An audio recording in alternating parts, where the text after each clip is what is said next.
It's a real good bet on a bad investment. Don't you waste your hard-earned heart on me, 'cause it ain't no joke that you will end up broke and try to put the blame on me. Good evening, ladies, but probably mostly gentlemen, and welcome to BS, The Bachelor Show, Episode 2. Now, every bachelor, no matter how well established or happy he may be, may have moments of doubt, of curiosity. He may find himself asking, would I be better off in a relationship? Would I be better off with a fiancé, a wife? Or, in moments of extreme insanity, would I be better off with kids? Those musings are harmless in and of themselves, but they can be dangerous if you act under their nefarious influence. At the very least, you'll wind up coming home with a kitten or a puppy, and while you may be thinking, oh, it'd be so awesome to come back with a kitten or a puppy, they're so cute and cuddly, and I just want to hold them and play with them and love them all day long. Just remember, pets eat and poop and shed in the meantime. Life is not a Disney flick. Do not romanticize the animals. So if you're a bachelor and you find yourself suffering through bouts of curiosity, doubt, or insanity, just try to remember the ABCs of the relational downside. These are the areas of your life that will be most affected if you find yourself in a relationship, namely eating, sleeping, and spending. We'll examine each of these areas alphabetically because we can.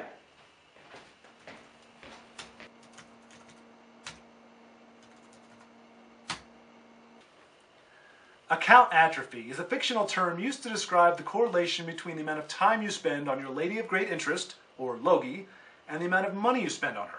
It's a positive correlation, which doesn't mean it's a good thing. It just means that the more time you spend, the more money you're going to spend as well. Now, I'm not a mathematical wizard, but I did some number crunching using theoretical statistics. As it turns out, in a 3-month time period, an average guy will spend about $12,000 on his logie. Now, that number varies based on certain factors like time of the year, time of the month, level of intimacy, and income, but it's a good ballpark figure to start with. But let's just take a portion of that. Let's say 10%. That's $120. Now that may not seem like a lot of money, but you still want to put it towards something meaningful, right? But think about what you're obligated to spend it on if you're in a relationship. Flowers, food, and chocolate. Food is a lowly necessity. Chocolate is abhorrently unhealthy, and flowers are probably the worst token of affection you could possibly give to anyone. Oh, chérie, my love for you is like this rose. It will be dead in a week. Those are hardly worthwhile investments for your hard-earned money. If you stay single, you can put your income towards something much more meaningful that you will be able to enjoy for a lifetime. This includes things like hobbies, which simply don't exist if you're in a relationship. When I was 12, I started collecting football cards. When I was 18, I gave it up because, well, I just stopped caring. But not too long ago, I was hit with a sudden craving to start collecting again. And because I didn't have a logie, I had the financial freedom to start collecting again, to pursue that dream. And it's become a very important part of my life, something I can't imagine living without. I mean, it's like collecting was infused into my DNA or something.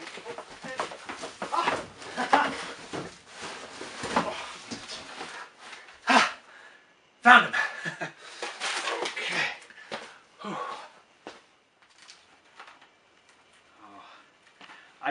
I can't tell you how invigorating it is to take cards out of plastic packages and put them into plastic sleeves so that you can store them away and pull them out every once in a while to look at them. I mean, you almost forget you even had the things. But I mean, check this out. Look, Darren Cherry, he was a safety for the Chiefs. He played in 1981, had 1 interception for 4 yards, for an average of 4 yards. I mean, this is a veritable encyclopedia of sports knowledge. So stay single, and you too can have 16 pounds of cardboard that may never have any true monetary value, but will always be able to take up a place in the corner of your heart and your basement. On the other hand, if you have a logie, you won't have the free time or finances to pursue jack diddly squat. Remember, without logie, with logie. Without logie, with Logie. What's our takeaway from all this? Account atrophy. Being in a relationship is like a constant kick in the financial groin. Ah, the bedroom. Whether you're waiting until marriage or just until you learn her first name, all paths lead here. Sadly, this is also the site of one of the more painful consequences of being with a Logie. It's a little condition we call bedroom bereavement. When you're single, the bed is a virtual field of dreams, and you can roam its cushy comfort without fear, hindrance, or trepidation. After all, if a man's home is his castle, his bed is his smaller castle, on which he also has free reign. But woe to he who finds himself in a relationship, for his nights of bliss are soon to be at an end. First, he'll realize that physics are at play here, and he no longer has room to spread out because there's another mass taking up precious space. Then comes the part that's not quite intuitive. It's something called pillow pillaging. Unlike most men, who need only one pillow, if any, to enjoy a good night's rest, most Logies require a veritable entourage of pillows to accompany them. Said entourage then pillages the remaining real estate, leaving him with naught but a narrow patch of mattress to call his own. Then comes the bludgeoning. An obscure statistic reveals that the average person uses 95% of their muscles even while sleeping. What does this mean? Well, it means that you and I are doing a lot more than just tossing and turning when we fall into REM. Now, despite what you heard, REM actually stands for Random Explosive Maneuvers, and they can be both violent and ugly. There is nothing restful about this, as you can see. This brings up 2 points of concern. First, if that's what you're doing, you better believe that she's doing the exact same thing to you. You ever wake up after a restless night feeling more tired than when you went to bed? Chances are it's because your Logie was beating the tar out of you while you were sleeping. Now, to be fair, she probably didn't know she was doing it. Most of the time. The second concern assumes that you care about the person you're sleeping next to. You're not going to want to maim, injure, or even bruise her. But don't stress out about it. Remember, she is protected by a small army of pillows. See, we all think it's craziness and there's no method to the madness, but there is. In fact, her subconscious has arranged those pillows to help protect her from the violence of your REM sleep. The good news is that to do your part, all you have to do is lay down mummy style on your sliver of the bed and refrain from making any kind of movement whatsoever. It'll be uncomfortable and it'll make you relatively defenseless if your Logie decides to make a grab for the covers, but at least you won't be pummeling her mercilessly in your sleep. When you're single, sleeping, like everything else, is very simple. But just remember, when it comes to getting a good night's rest, 2 is a crowd. Worried about those cold, lonely nights? Man up, grab a few more blankets, and revel in the soft liberty beneath you as you drift off into a blissful slumber.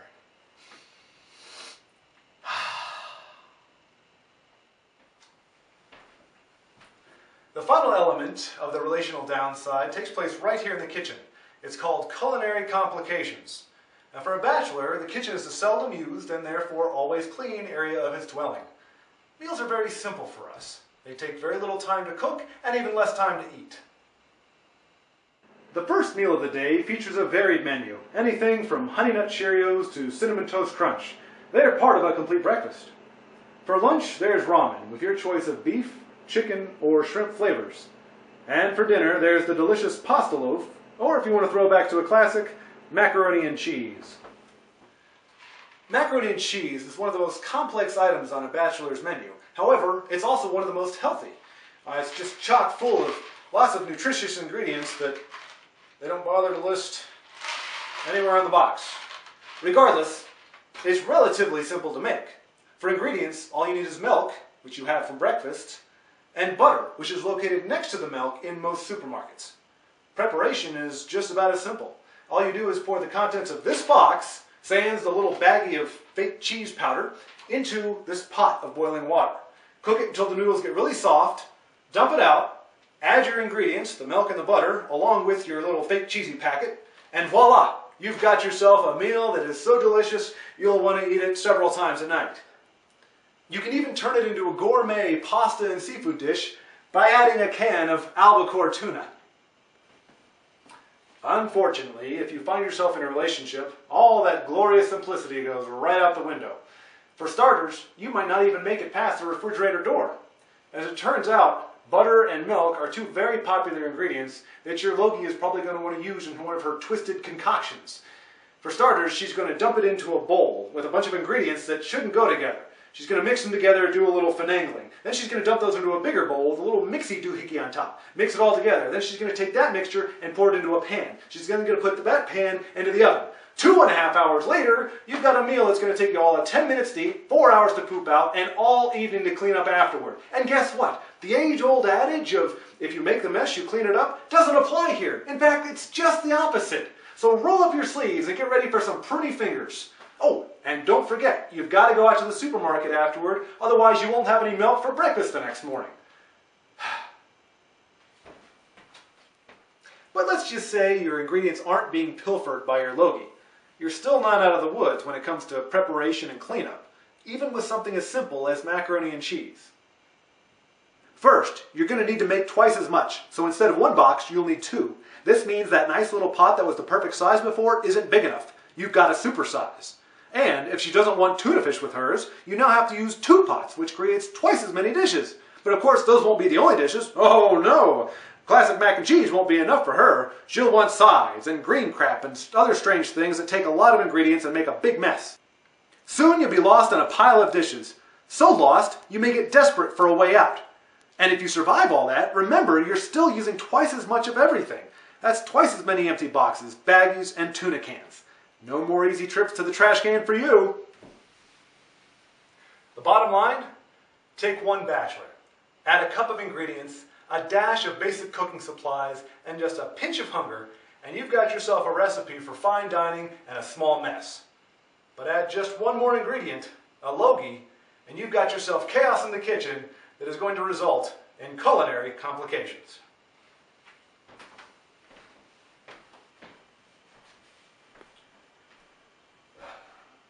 Hopefully this episode will prove useful to any floundering bachelors out there. To be single is to be free, to spend without account atrophy, to sleep without bedroom bereavement, and to cook without culinary complications. The world is a wide, wonderful place if you can live in it without the cumbersome and stifling attachments that arise when you start to... Hey! Hi! Thanks for calling me back. Yes. I need to go to the movies this weekend. Oh, it's a need. It's clinical. And then I've had really bad experiences going with nobody. When I just go by myself, I get these weird looks from parents and from kids. It just, it's a debacle. So I was wondering if you would be willing to be my escort on Friday night. Yes, that was a very poor choice of words. Would you be willing to accompany me to the cinema this Friday evening? Oh, of course. No, I would definitely take you to dinner first. I figure I owe you that much for your services. Yes, that was also a poor choice of words. Tell you what, I'm going down in flames here. How about I check on some showtimes, you mull over what kind of food you would like to eat, and we'll touch base tomorrow night and iron out the details. Okay. All right, well, that sounds good. Okay, I'll talk to you soon. All right, bye. Yes! I'm gonna date with a real, live, breathing woman. She's gonna be there, I'm gonna be there, she's gonna know I'm there with her, and it's gonna be okay. Thank you, Jesus. Thank you, Jesus. Hallelujah. Hallelujah.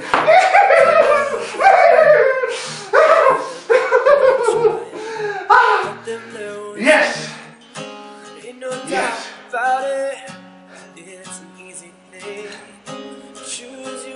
What was I talking about? Every day can't guarantee what this life will be. Still, you should know you'll get all of me. No, that's not enough. You will be free.